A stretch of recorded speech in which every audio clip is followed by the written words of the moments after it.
Right, it's good to be back. So, welcome to the Lonely Carver podcast, episode 15.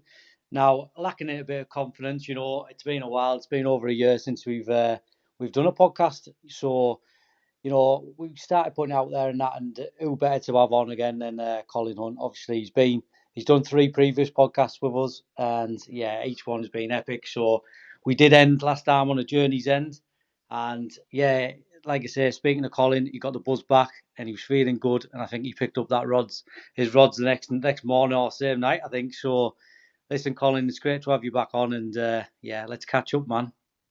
Nice one, mate. But yeah, it's actually brilliant to be back, mate. But yeah, so finishing up from last time, mate. Like, yeah, I think I said to you, like, I was sort of a kit out now to go. But yes, where I started, mate. I started fishing a pit up in the Cotswolds, and I don't know, I was all geared up for it, like it is. But sometimes your plans just suddenly change, don't they? And I can remember being sat on that pit, and it, it's quite barren and everything, mate. And I'd seen a couple over a few trips and stuff, and I felt I was getting closer, but I was getting despondent with it really, really fast. And I met a guy on there called Clive, like an old guy from he's from up Oxford way, like proper old school guy.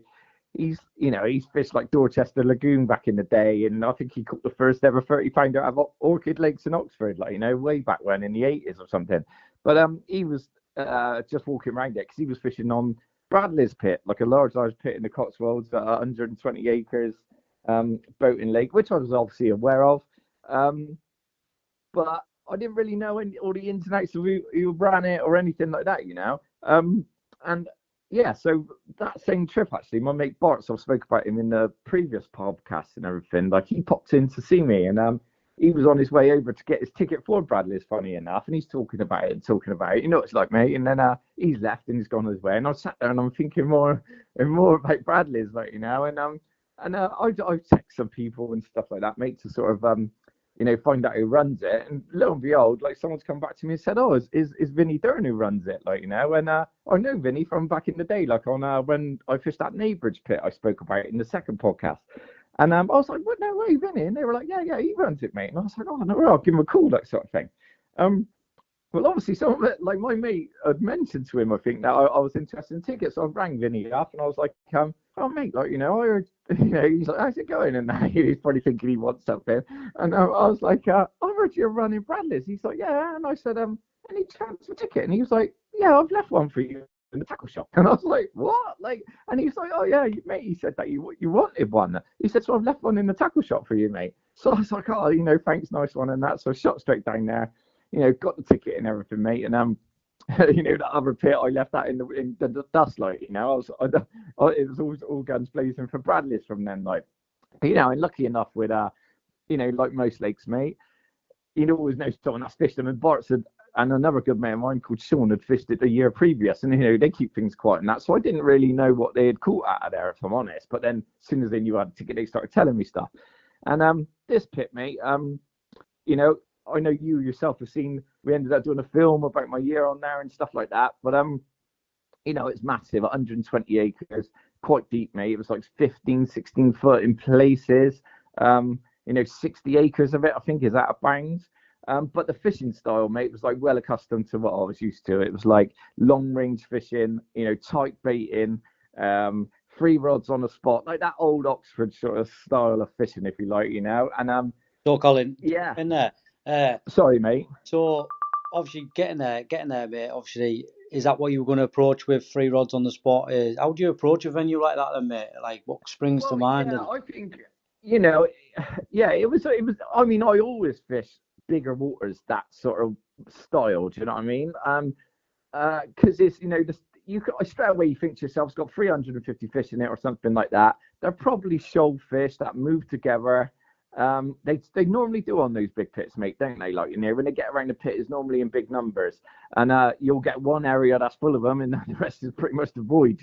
yeah, So when you're fishing for that night, not big hit fishing, because you're never really going to get a big hit on a pit like that. But like I said to you, I've said this previous, mate.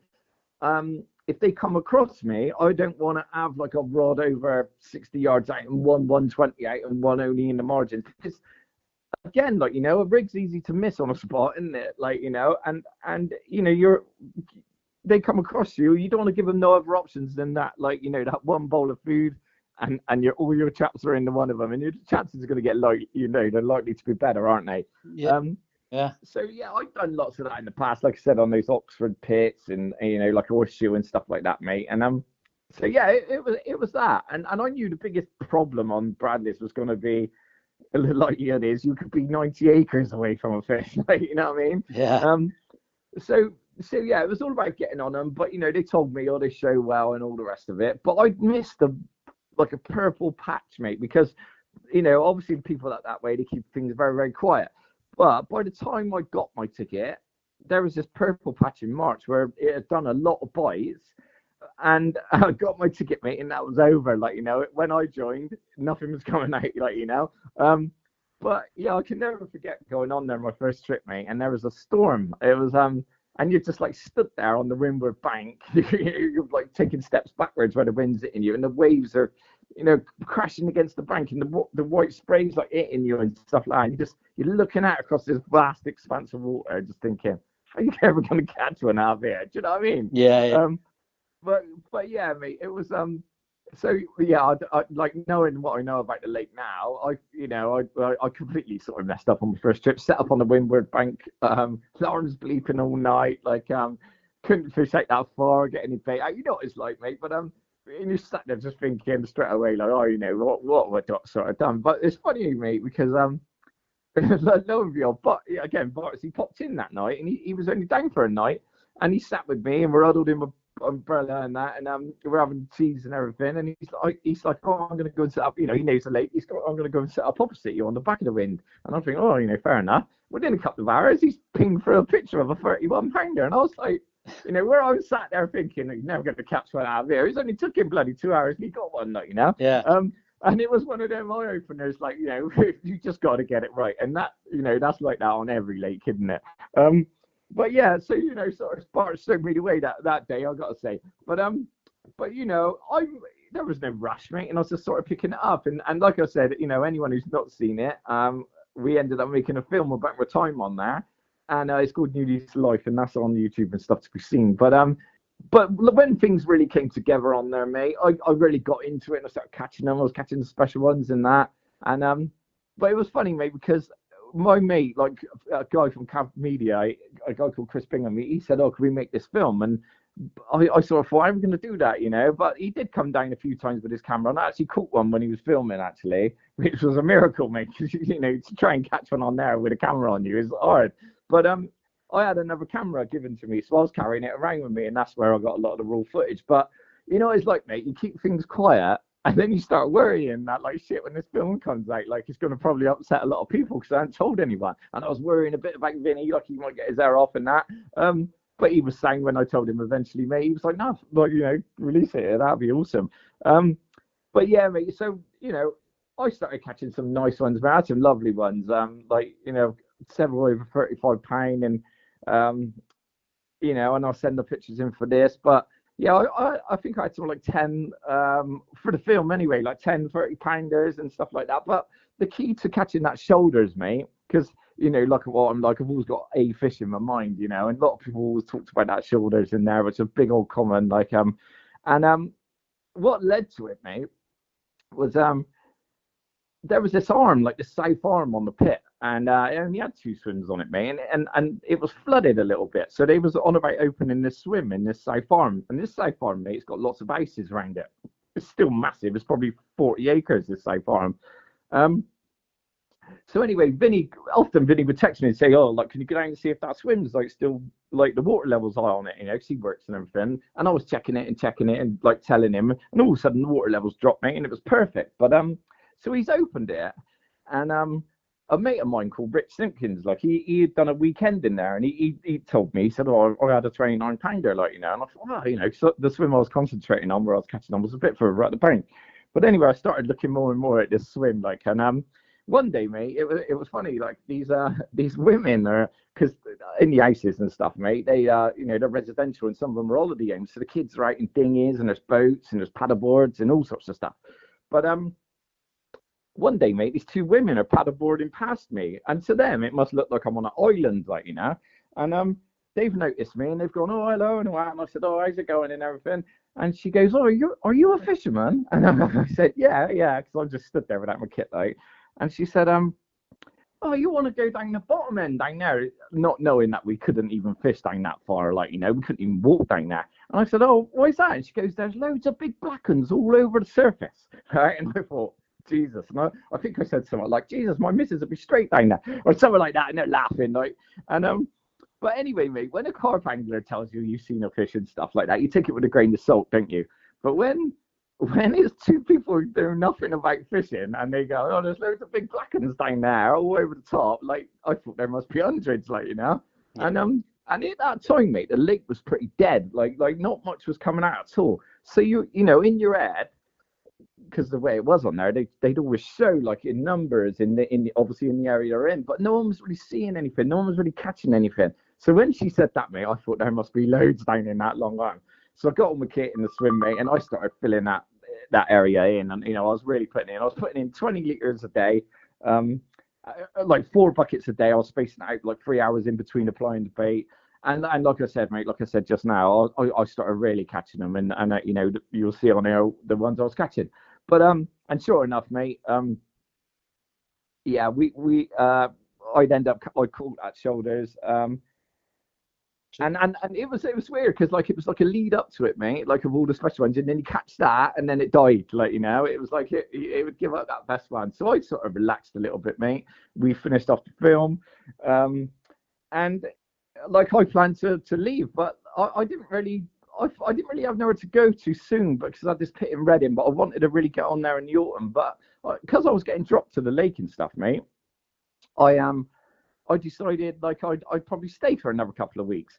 But I got really, really friendly with a lot of the lads on there at the time, so it was great, like and I already mentioned Rich and Vinny and but the Cerny Banks boys, like and they're great, like and they would come down. They were always winding people up and stuff like that, and I sort of got really friendly with them, and people listening to this will probably hear about like Pucker Carp and Rags, and Steve from the Cerny Banks lads, he runs Pucker Carp and Rags, and he was great, and his mate Frank, they were a great laugh, and we had some parties, and we sort of celebrated a little bit when I caught shoulders and everything, and it was great to have that camaraderie, like and people that were happy for you and stuff like that. But yeah, that's it, mate. I remember obviously when you were on that campaign, you were sending me messages, and I was like, epic fish, and yeah, man, it's good to even just be part of, obviously, even over the phone, when you're ringing me and stuff, man. It was good, man. Yeah, and that's it, mate. Like you just said, I was texting you, and what's good, mate, because I was keeping the captures quiet, except for Steve and Frank, like like I said, the Cerny lads.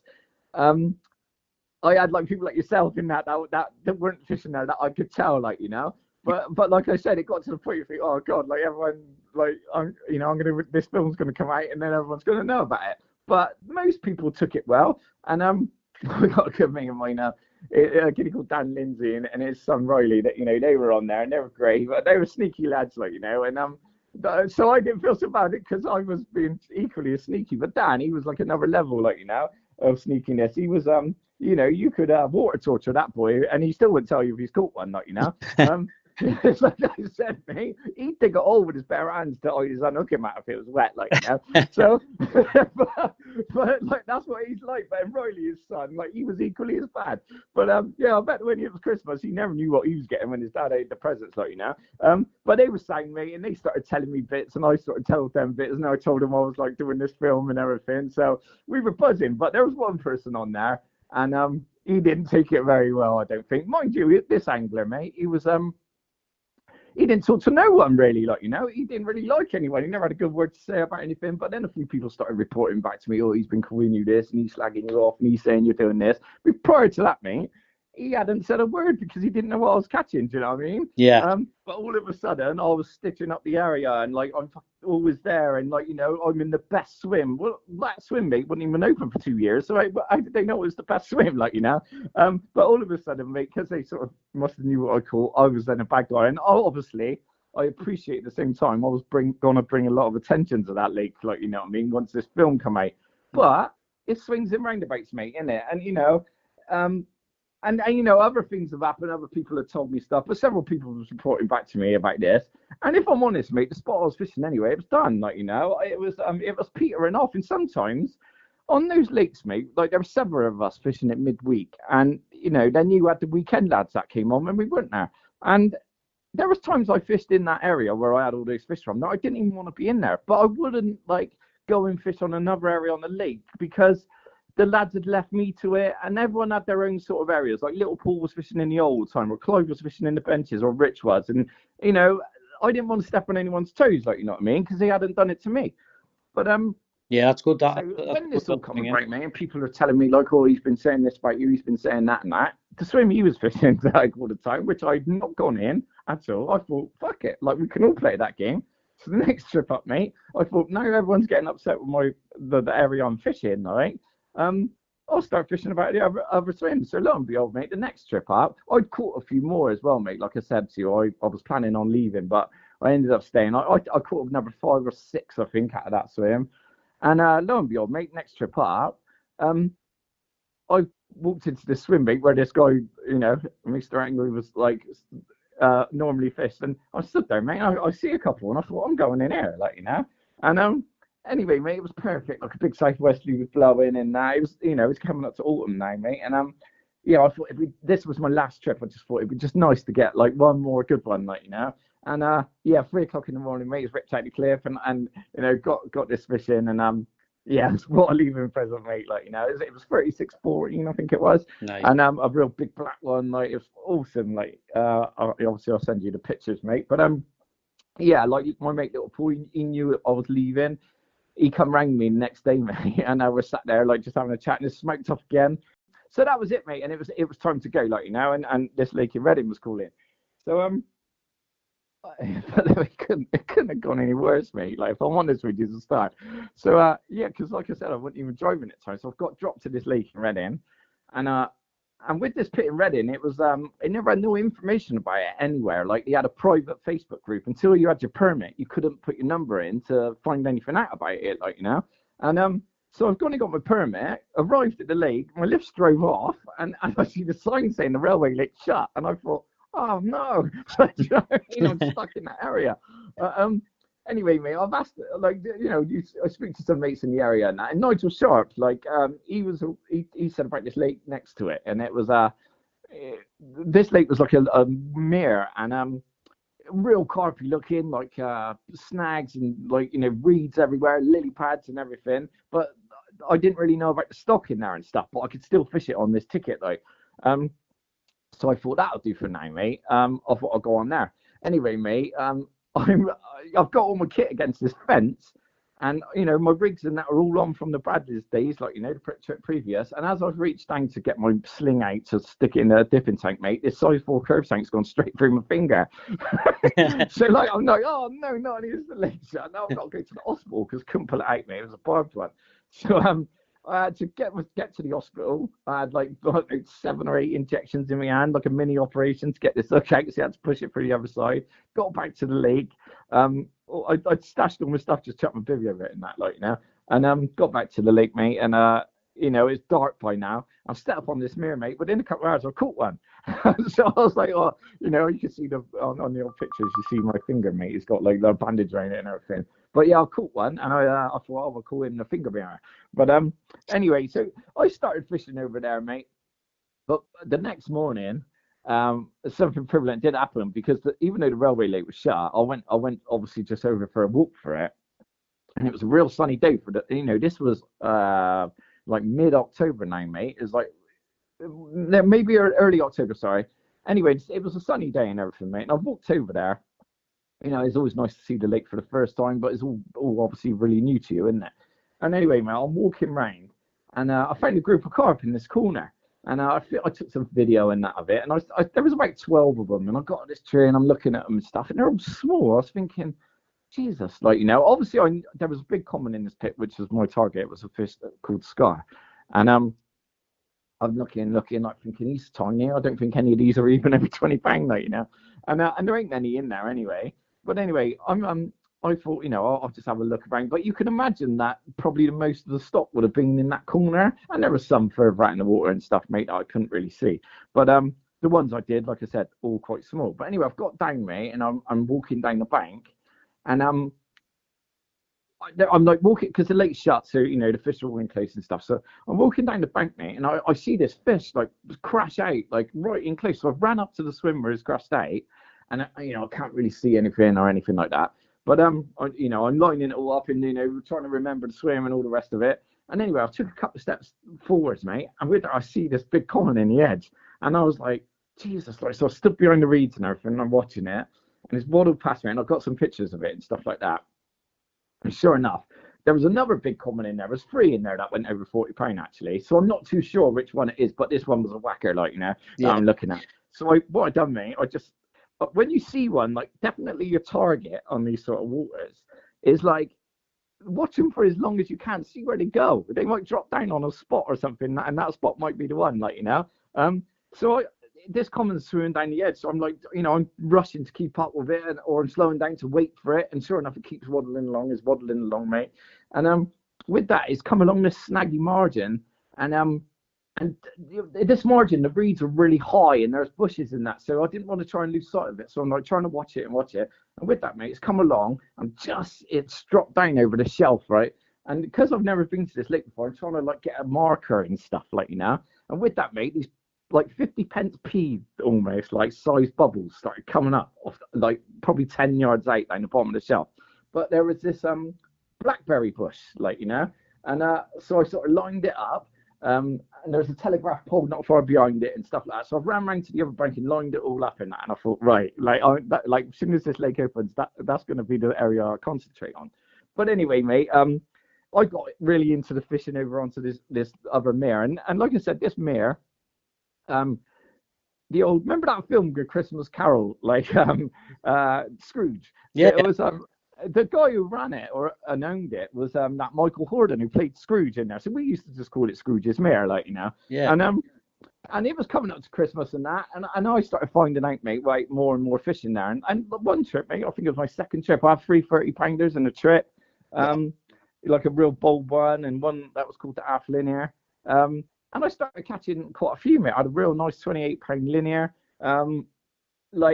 It was brilliant, mate, because it was, it was only small, this mirror, but it was like the carpiest looking mirror ever. And, in the morning you see like bubbling up and the bubbles, because it was quite stagnant, and that was also suffering from algae bloom at the time. But you'd see like the bubbles, and they'd hit the surface, but they'd hold there and stuff. And the fishing was really quite easy, if I'm honest.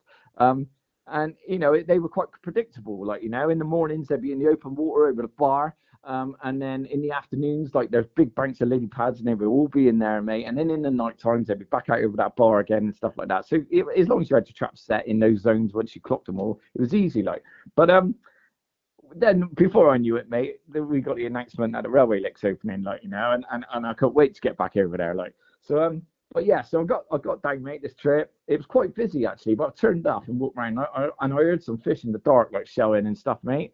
And finally got the rods out to them. Woke up next morning, mate, to a flyer at 7 in the morning, and it was like a low 20 common I had. It's a great start. But a great start, like a brilliant start. So done that, mate, and this I set up like as close to this old blackberry bush I could set up to, and it wasn't far off from where I caught this common. But lo and behold, mate, the lake was quite busy and it had a lot of regulars on there and stuff like that. But I met this guy on there called Kev, and he's a good mate of mine, mate, nice sort of thing. And he'd done really well on there the year prior, and he'd had one of the big ones, and he had a lot of photos on his phone and that, and he was showing me everything. Pictures of him, and he's saying how many he caught the year before and stuff. He had a lot of repeat captures, but he numbers wise, he'd done really well, And he had showed me the pictures, and there was 2 big commons, with Scar being the biggest one, and there was another one which had come out at £40, which we called the third 40. And anyway, mate, so I got straight in. I started catching them, straight away, really, on there. If I'm honest, mate, it started going really well. But the lake was like bait boat dominated, mate. And I don't know about yourself, if you've ever been there, but once everyone's using bait boats and you're not, the fishing can be really difficult. You know what I mean? Yeah. It's like and when you hear about the captures from previous before, it's all like, oh, under that bush and under this bush and all the rest of it. And you know, in hindsight, mate, it made sense to what I had said earlier. Like, you know, seeing that common disappear. But if everyone fishes there, that's where they're going to get caught from, isn't it? And I tried things, mate, like fishing open water and stuff like that, and it just wasn't happening. But nothing, you know, this lake looked hard, like, you know, it was doing like a fish a week, maybe something like that. I wasn't doing many, and there's some good anglers and stuff on there. But I just thought, oh, you know, I'm all right at casting sort of thing. So I thought, if you can't beat them, join them. Like, but not how I used to boat, but I started fishing under in these holes in the bushes and stuff like that, mate. And I started catching them, like, you know. Yeah. But the one thing that sort of, you know, through that month, we've come up to the Hunter's Moon, mate, and I've spoken about this in podcasts previously, haven't I? Yeah. And it's like that Hunter's Moon in October, mate, it's always been good to me, like, you know, and you know, yeah, if anything, I'm lucky. I'm so glad I live on a planet that's got an October, like, you know, because it's always been good to me. And but yeah, mate, we'd suffered quite a lot of rain coming up to this Hunter's Moon, and I'd found a pipe in the opposite margin, the other end of the lake now, to what I'm talking about, that blackberry bush I mentioned previously. But up the top end of the lake, I found this pipe, and next to this pit, mate, there's a triple SI pit, and whenever that would flood, it would run into the railway lake. But anyway, mate, I've gone round there one day, and not that I could see any fish, but the pipe is now pouring into the railway lake, and the water is just all chocolatey as anything, mate. And I can remember texting one of my friends, and I said to him, like, I was telling him about the pipe I found, and I was like, it's got to be the one when the rain starts again. So anyway, mate, the rain's coming and everything. It's right on that Hunter's Moon, mate, and I managed to get my rods like right under this bush, like on the far bank. It was quite a tricky cast, but I could get them under there, like, and sure enough, mate, 3 o'clock in the morning, it's gone off, and I've had that third 40, like, Yeah. and yeah, it was just mega to get in, mate.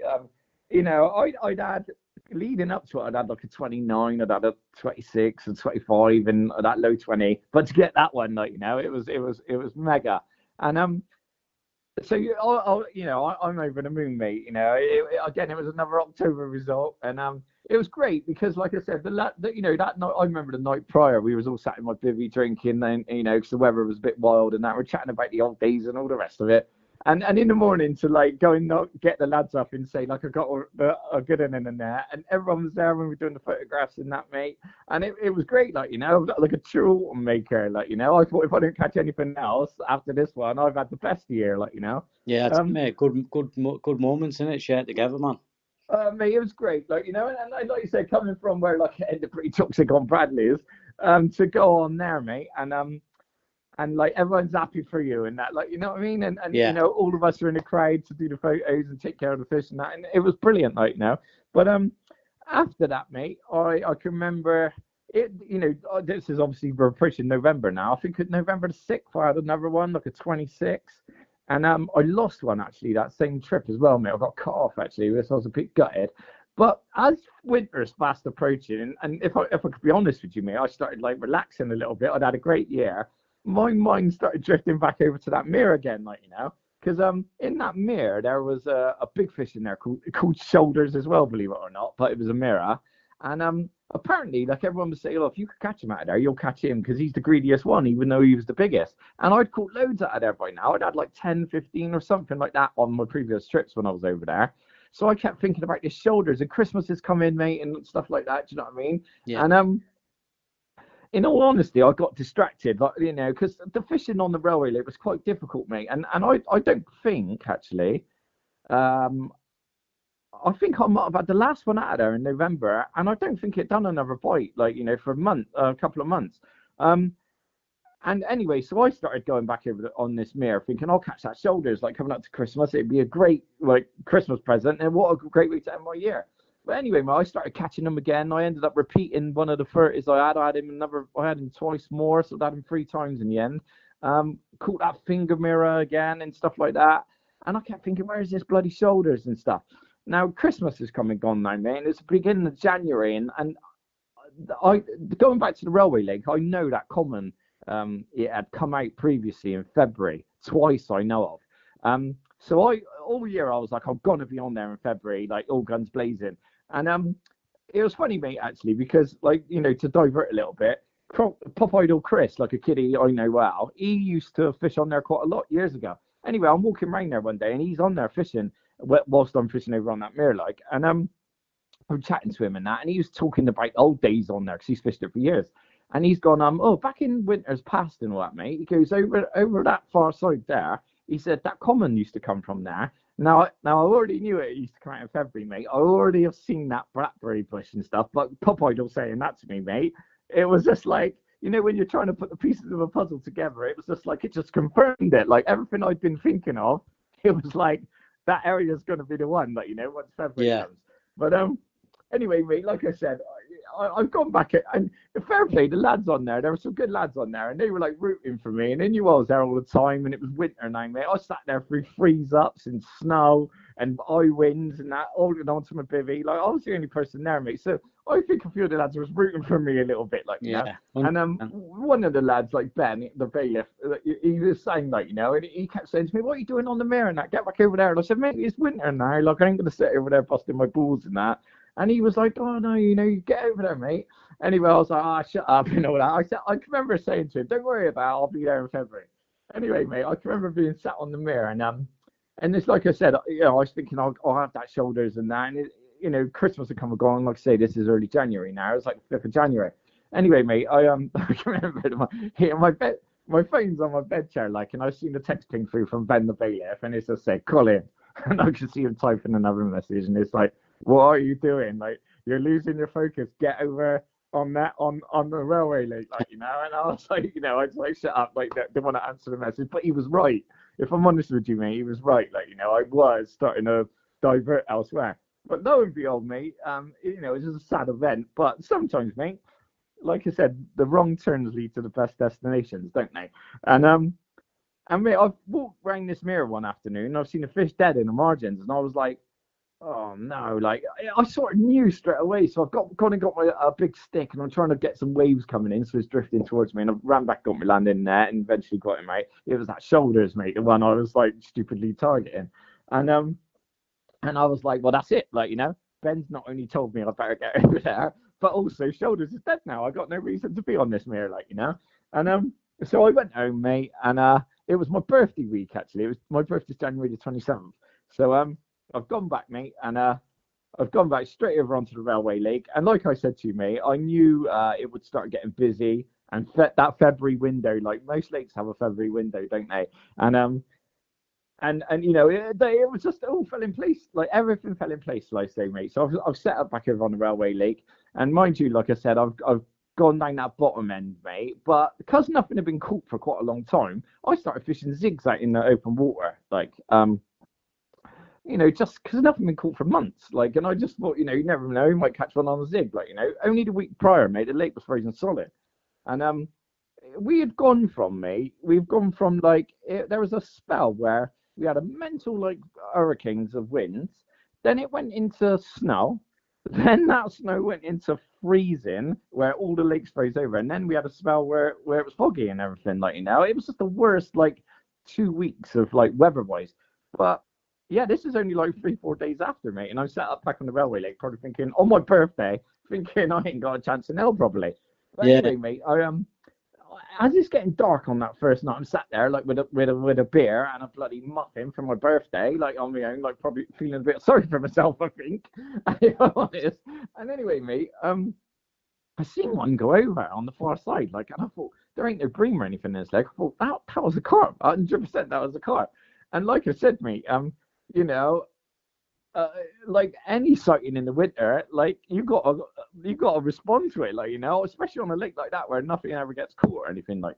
And so anyway, mate, I thought, right, so I've got the zigs in and stuff like that. It's dark by now, everything, mate. I put some flat end lines on and stuff like that, little rigs, mate, and put them in solid bags and just whacked them out to this area as far as I could, like in this wind and everything. And I woke up next morning, mate, he's ripping off, like, Yeah. And I couldn't believe it, mate. At first, when I've been never gone, I'm thinking, is that like, am I dreaming? She let down and all that sort of stuff. But yeah, the second morning, mate, is ripping off, like, and I've got this fish in. It was a 26-pound common, mate. But like I just said, any sighting in that time of year, mate, it is everything. But to catch one, it was like, I was going all in. So I again, mate, I that afternoon, where I caught this Colin from, I couldn't honestly be sure because, like I said to you, right, I know this sounds mad, but I had leaded the lake like quite hard, and I knew the far margin was like 20 wraps, right? So I just whacked them out to 19 and a half wraps, these bags. So I knew I was over there, like, even though I couldn't see them land. But so the next morning, mate, I've gone back round that other side, um, and looked, and what had happened, mate? Like, remembering what I said earlier about that blackberry bush, but over the winter when the lake had thawed and all the rest of it, the far bank was flooded. So now, mate, that old blackberry bush was actually in the water. And it just looked the bollocks over there, mate. Like, it looked amazing because we all know like snags in the winter and stuff. They're just it's just the best, isn't it? So I've gone back round, mate, and I thought, I've pinged the lead out there and stuff, and then wrapped it properly. And it was about 19 and just under 19 and a half wraps, mate. And it was like pretty much on the tip of this blueberry bush. But when you're thinking about it now, mate, I've spoken about this in podcasts in the past and stuff. Like, I've always been massively into bait and that, and I don't know if you've done much river fishing yourself, but those old blackberry bushes and stuff, mate. Like they'll eat them when they go in the water. It's no coincidence, like, But one thing I will add is like when I was playing that 26 pounder, I had a swan mussel clamped around my leg core leader. And I thought, God, it's perfect. Like, the bushes down in the water, like there's swan mussels obviously over there. And I hadn't had any of that previous, like while I was fishing over like late October and November on there. So I just thought it's brilliant. But I got to say, mate, on that time in that lake, the ducks were ravenous, like the mallards, and you couldn't keep a rod in the water for a couple of hours. Like, they'd watch you, and I'd watch people taking their big boats out, and the ducks are just swimming. Some ducks would jump on the boat, and as soon as they drop it, they're just in the water. So I'd like really give it some thought about my like baiting approach in that. And you couldn't use nothing pale, you couldn't use nothing yellow or anything like that because the lake wasn't that deep, mate, and you couldn't keep a rod in the water. And on those low stop pits, the last thing you want to be doing is recasting all the time, like, Yeah. So what I'd done, mate, I'd managed to get all of these. I just joined Dynamite Baits as a consultant, and I used their halibut pellets, but I was like, I spoke about this on Bradley's. Like, I was loading the halibut pellets with like squid hydro, which is black, and they're dark anyway, mate. And then I was using like ground hemp, sorry, just a little pinch of it, and then I was using black tiger nuts. Right. Dynamite to them, they're perfect, mate. Like, and sure enough, I know I'd put those bags out at night, but the next morning I'd had this bite, and it'd been like a couple of hours, and no ducks had touched me or anything. So you just had to give it just a bit more thought, like, to how to fish around these things. But anyway, mate, like I said, so I've wrapped it all up properly, mate. I'll bang these bags out to this bush, and mate, they've got it perfect, like, like absolutely perfect. And I just thought, like, that's game on. Lo and behold, mate, because it was my birthday and stuff like that, a couple of lads had come down to see me. And I didn't tell them about that. I only told one of them about that 26 I'd caught, like. And because I just didn't want to give anything away at that time. And I probably learned some lessons from old deceitful Dan on Bradley's, like, But anyway, so we're sat there, mate, like chatting away. And I'm sat in my bivvy and I can't really see the lake, but mate is sat in my door and he's gone, I just seen a fish. And I was like, really? Like playing it down. He's like, yeah, I definitely just saw one, mate. And I was like, where? And he goes, see that like pylon in that big bush over there, which is in the water? He goes, just off the edge of it. And I'm thinking, oh my God, like that's bang on, like, you know what I mean? Like, look, I didn't see it, but he definitely did. And I'd seen that one previous and had a 26 that morning, mate. And I just thought, oh, this is brilliant. But anyway, like the lads have gone, like, and my mate Chris is there, and he had caught that score the year before and stuff, and we're sat there chatting about it and all the rest of it, mate. And he's left, and Ben's turned up, and Ben had like, sent me the text sort of thing, and we're stood there, mate, out by my rods, and it's dark now, and he's saying, oh, I better get home in a minute and all the rest of it. And I've said to Ben, oh, I had a 26 this morning, like, and he's like, have you? And I was like, yeah. And he was like, oh, fair play and everything. I said, I didn't want to say like to the other lads and stuff like that. And he was like, oh, I won't say nothing, mate. And with that, I've had like a couple of bleeps on the rod, and we've looked down at it, like, sort of thing, and then it's just holding still, mate, and then just bleep once more. And I said, mate, if that bleeps again, I'm hitting that. Because, there was no movement or anything on the bobbin. And as we're saying it, it's just bleep one more time, mate. And I've just wound down into it. And there's one on the end, like, Right. So like Ben's a bit in shock and everything, mate. And I'm playing this fish, but he's coming towards me really fast because I've had him from 20 wraps out, like almost. And and he's on the far margin, so he's coming towards me quite quickly. And when he's got like 20 yards out me, I felt the real weight of it, like and the rod's over compressed and everything, mate. And he's ripping line like you see, but it's dark. You know what it's like in the winter, mate. Yeah. And he's ripping loads of line off me, but really aggressive, like And I can remember just like looking at Ben and saying, I think this could be it. Like, I can remember saying it to him, and he's just like laughing, just saying, just concentrate. And with that, mate, we're getting it back in, and the water's crystal clear on there. And I'll never forget, mate, every time I got it close to the bank, it would just go again and take like 40 yards off me or something. And I'd get it back, and I was starting to worry about hook hold and everything, like, But and sure enough, mate, he's got in quite close to the bank. And Ben's turned his head torch on. We see this massive corn, like, he's like deep down and he's just like twisting and that in the water, mate. And I can remember just like looking at Ben and said, that fucking is the one, like, and he's laughing and that. But then, mate, Ben's got the net ready. He took another couple of lunges and that. And I was just thinking, oh, if this come off now, mate, I'll never forgive myself, like, But sure enough, Ben did a good sterling job with the old net and that. And yeah, mate, it was in there. But I can never forget, like, Ben's got it in the net. And I can remember just like reaching in straight away and grabbing the wrist of his tail. And the reason I call it scar because he had a big scar on the root of his tail, like. And I just remember like, going, fucking hell, this is it, like, And we were buzzing and that, mate. And it was just awesome, like, Yeah. Like just incredible. And like I never thought, like, like I said to you before, mate, you never think it's going to happen that fast, but sometimes it does. But it was like, the way it all just worked out and getting him in that, mate, it was amazing. But yeah, we put him on the scales, mate, and that he was 43.4. But like for a January capture, like it was mega. It was absolutely mega, mate. But yeah, so that was like another one done, mate. But it was great because Colin? Sometimes in fishing, it's not always about the results, is it? But it's about the story as such. Yeah. But so what month was that in, Colin? Was that February? What month did you say? Yeah. Yeah, this was January, mate. The end of January. End of January. Wow. Yeah, just after the fall and everything, mate. So yeah, it was mega, like, and yeah, like I said, I remember when I was a kid, mate, and I spoke about this in the last podcast, and I remember, like I said to you, about my uncle giving me that book and all that sort of stuff. Yeah. And there's small things that can happen in your life that like gets you addicted. Like I can remember seeing a 17-pounder on the bank once, and it was the best thing ever. Like I thought it was a giant sort of thing. And I was from then sort of thing. But Ben Litlam like was on his way down the lake anyway. His wife was dropping him down. His little lad's called CJ. He's only young. He's like 8, like but he's mad keen for his fishing. Yeah. So we sacked the common up and stuff because Matt up the bank had a good camera and a flash and all the rest of it. So there was a few people collating, mate, to see it and that. It's dark by now. And little CJ's arrived with Ben.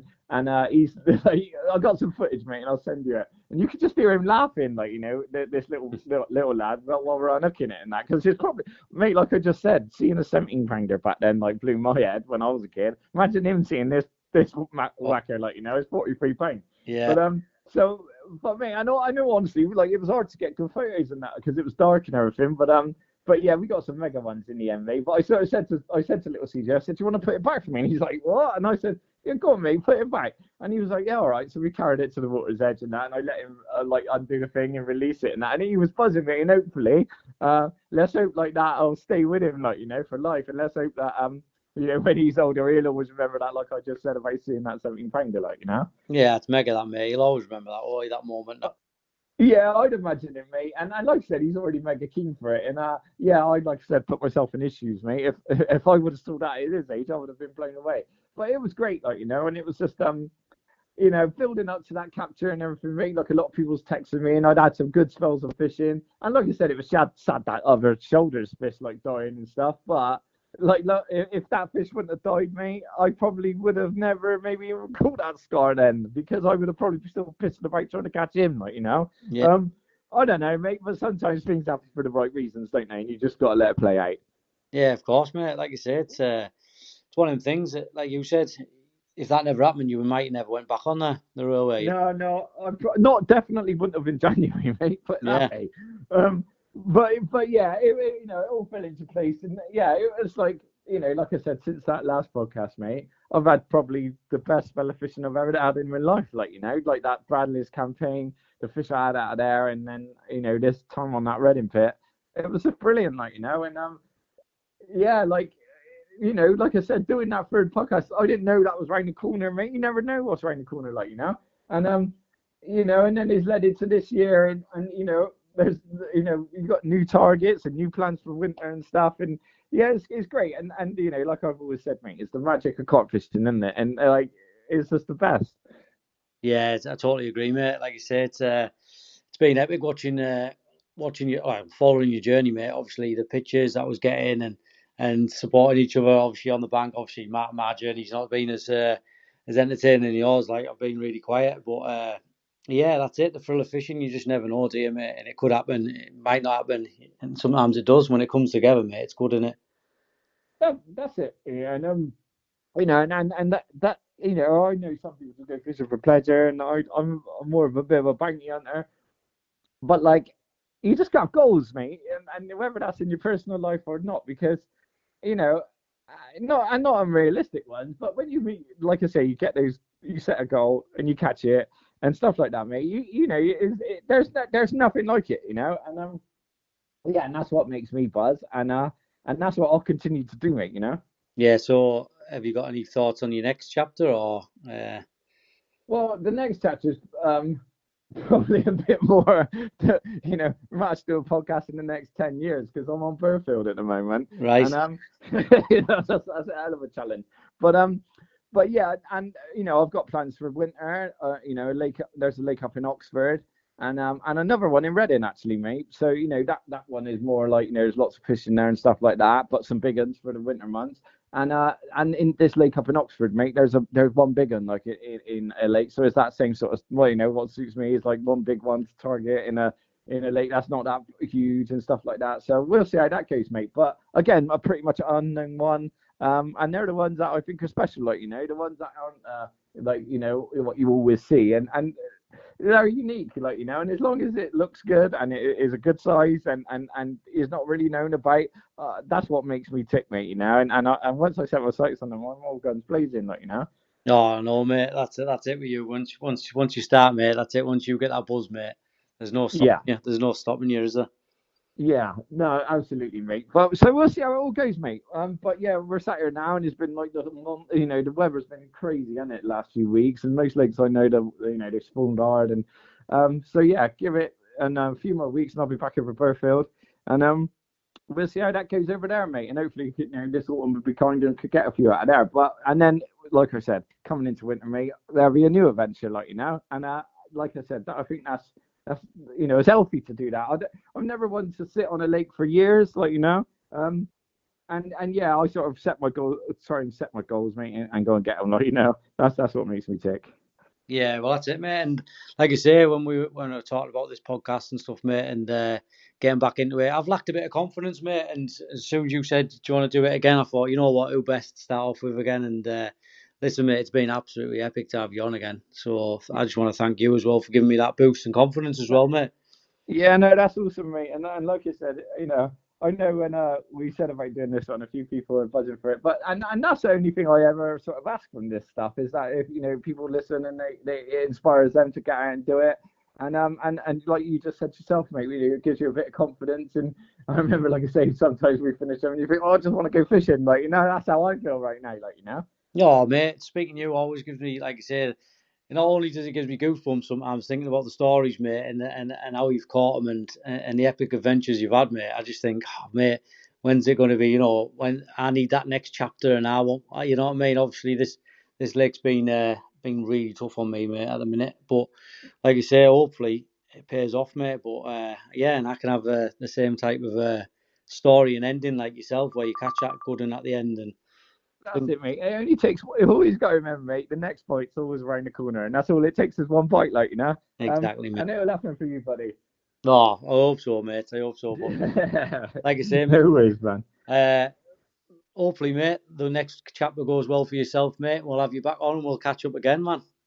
Yeah, no worries, man. Nice one, nice one. Well, thanks again for joining us, mate. And yeah, like I say, it's epic to hear all these stories, mate. And yeah, fingers crossed, mate. It all goes well. All right, mate. Nice one. Nice I one. appreciate that, mate. Cheers, Nice mate. one. Cheers, buddy. Bye bye. Ta. I did put my foot on the gas, mate, eh? Look at that then, Cussy Jay. Yeah. Secret of Beat Special, that is my man. That's the one, isn't it? Oh, yeah. Oh. Look at that dog.